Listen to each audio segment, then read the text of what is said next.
We start the day's other headlines in Russia, where Ukrainian forces claim to be pushing deeper into the Kursk region. Today, President Volodymyr Zelensky said his country's troops have seized the town of Sudzha, the administrative center for the Kursk border area. Even though it has just 5,000 residents, it would mark the largest population center to fall under Ukraine's control since last week's incursion. In a video call, the Ukrainian army chief reported that the military now controls more than 80 communities, including Sudzha, which President Zelensky then announced in his nightly address. The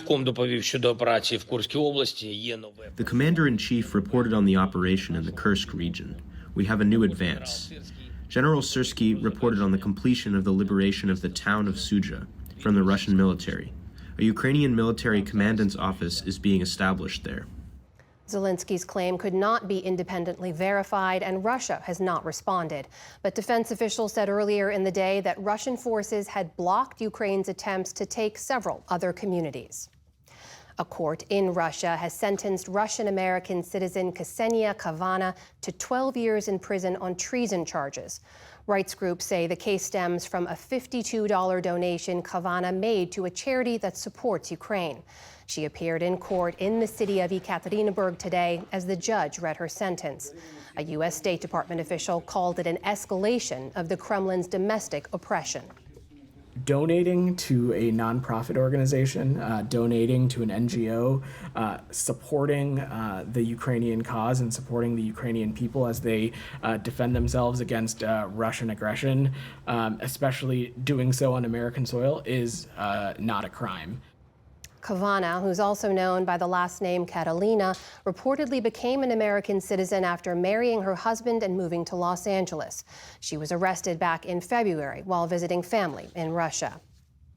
Federal law enforcement officials have charged 5 people in connection with the death of actor Matthew Perry. They include 2 doctors and Perry's own assistant. The Friends star suffered an accidental ketamine overdose last year. At a news conference today in Los Angeles, officials said they'd uncovered a, quote, broad underground criminal network that distributed ketamine to Perry and to others. They said the defendants displayed utter disregard for Perry's history of substance abuse. These defendants took advantage of Mr. Perry's addiction issues to enrich themselves. They knew what they were doing was wrong. They knew what they were doing was risking great danger to Mr. Perry, but they did it anyways. At least 2 of the defendants, including Perry's assistant, have already pleaded guilty to charges related to his death. Bermuda is bracing for Hurricane Ernesto as it barrels across the Atlantic Ocean. Early today, it had maximum sustained winds of 85 miles an hour as it moves north. Ernesto is expected to become a Category 3 hurricane before passing near or over Bermuda on Saturday with up to 12 inches of rain. Ernesto already battered Puerto Rico as a tropical storm. Today, more than 450,000 people were still without power amid sweltering heat. Former President Donald Trump is asking the judge in his New York hush money case to delay his sentencing until after the November election. In a letter to Justice Juan Merchan, Trump's lawyers argue that the current date of September 18th could improperly influence voters. The judge is also set to rule on September 16th, so 2 days earlier, on a request to overturn the verdict following the Supreme Court's ruling on presidential immunity. In May, Mr. Trump was convicted of 34 counts of falsifying business records related to payments to adult film actress Stormy Daniels. The U.S. economy is showing signs of resilience this summer. The Commerce Department says that retail sales jumped by 1% in July from the month before. That's much more than expected and the biggest increase in consumer spending in a year and a half. A separate report showed that unemployment claims fell by 7,000 last week, and a sign that the national jobs market remains stable.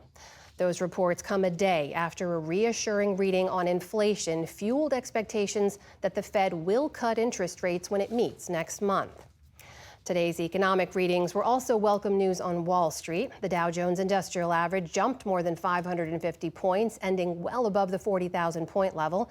The Nasdaq added more than 400 points, or about 2.33%, and the S&P ended higher for a 6th straight session.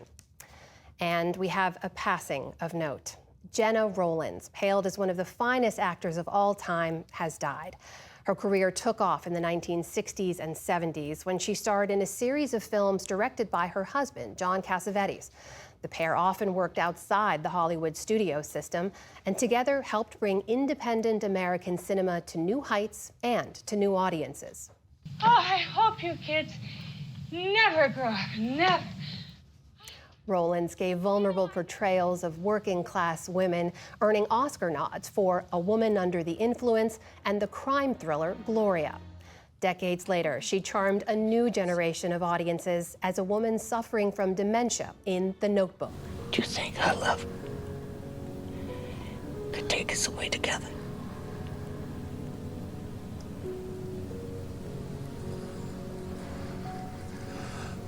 I think our love can do anything we want it to. That blockbuster was directed by Rowlands' son, who revealed earlier this year that his mother had been diagnosed with Alzheimer's disease in real life. Gena Rowlands was 94 years old. Still to come on the NewsHour, the Biden administration and drug companies make a deal to lower prices for some of Medicare's costliest prescriptions. The backlash against tourists flooding popular European destinations. And 100 years after his birth, James Baldwin's enduring influence on art and activism. This is the PBS NewsHour from WETA Studios in Washington and in the West from the Walter Cronkite School of Journalism at Arizona State University.